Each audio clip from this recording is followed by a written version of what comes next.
Good morning, friends. My name is Sushant Tichwani, and I am the founder and CEO of 3 Touchpoints, a full-service web analytics consulting firm based out of Pennsylvania, USA.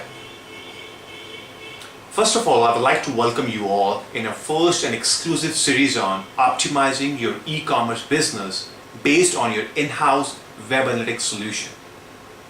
In this series, we are going to discuss on some of the interesting business questions and problems I encountered in the last 10 years while working in the retail and e-commerce industry. During these years, I got an opportunity to work as a consultant with some of the leading brands and retailers in the North America market, such as Toys R Us, Burberry, Levi's, Docker, PetSmart, Sports Authority, etc. Working with these brands and retailers was a great learning experience.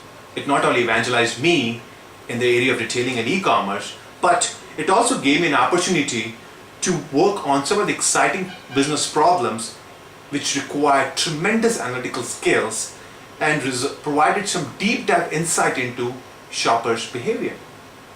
So before we delay further, let's start a series with the first question of this week, which was asked to me by a very dear friend of mine who works as an e-commerce manager with a leading apparel brand in the North America market. And this question was, our online conversion is pretty competitive and our site traffic is consistently increasing since we launched our website. Why do we need to invest more time in deep dive analysis? And I'm sure most of you have faced this question in your organizations. And guys, you'll be surprised to know that still various online brands and retailers in the market believe in the notion that their traffic is increasing on a constant rate year over year, and the conversion rate is consistent and competitive in the market. So they're in a safety net. This comfort of safety net clearly shows that there is no proper communication channel between marketing, merchandising, and content teams. And also, there is less emphasis on behavioral metrics. The departmental silos have made the company believe in a notion that being competitive is enough to survive in the long run. But these companies don't understand the fact that the path to conversion is hidden beneath the behavioral metrics. And they can't improvise their business just by restricting themselves to the basic health metrics. Let me explain this with an example.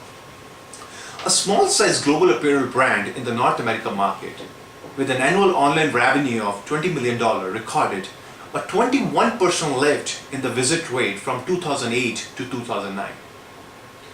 During the same period, they recorded a 23% lift in the unique visitors rate. In these 2 years, the online conversion rate was averaged out to be 1.75%. The business was going pretty smooth, and the e-commerce director was very happy with the results considering the negative impact of the recessionary forces on their competitors. The e-commerce team decided to hire a web analyst for basic reporting activities. And after 6 weeks on the payroll, the analyst came up with some of the exciting findings while setting up some marketing, merchandising, and e-commerce dashboards for his e-commerce team. So here are some of those results.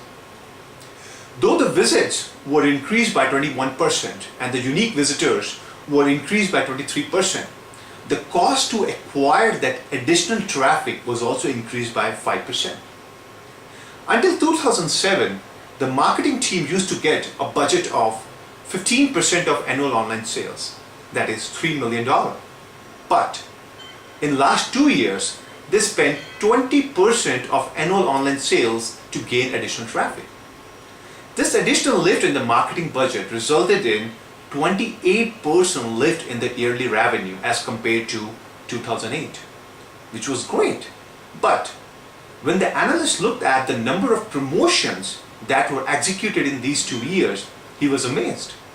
The company offered multiple discounts at the category and order level, which resulted in significant decline in the margins per order. And when the profitability was calculated for last 2 years, the profit percentage got declined by 10% in last 2 years. According to the online marketing team, they delivered their best. by generating incremental traffic year over year, which I'm not surprised.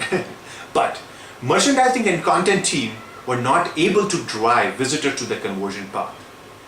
To validate the above statement, the analyst looked at the bounce rate on the key landing pages, which is quite obvious.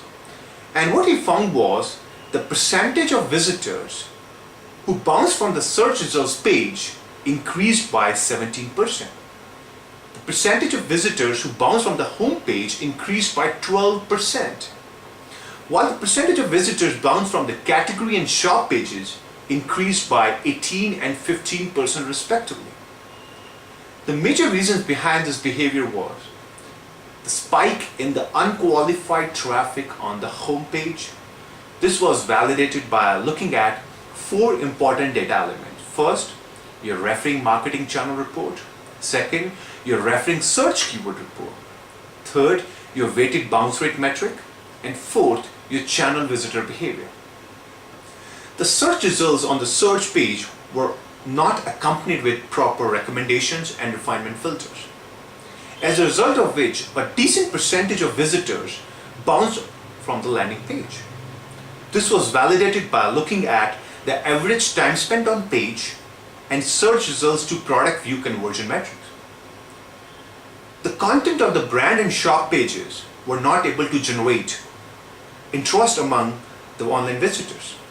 This was validated by looking at the average time spent on page and weighted bounce rate metric collectively. Since the brand didn't offer any international shipping on the website, the shopping cart abandonment rate was increased by 12% due to spike in the percentage of international traffic on the website.